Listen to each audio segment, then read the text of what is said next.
O dapat gawin ng mga tao para mabago ito? Una sa lahat, wala kayong dapat gawin dahil lahat ng tao ay karapat-dapat para sa respeto. Ang may dapat gawin ay tayo.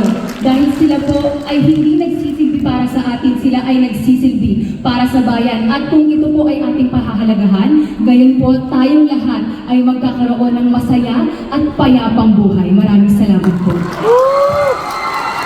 Thank you so much, Ms. South Triangle. And of course, thank you to our security guard. Ang inyong top 5! Wow!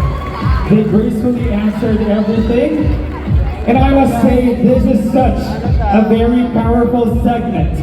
In using the Miss Universe platform to provide voices to those unheard from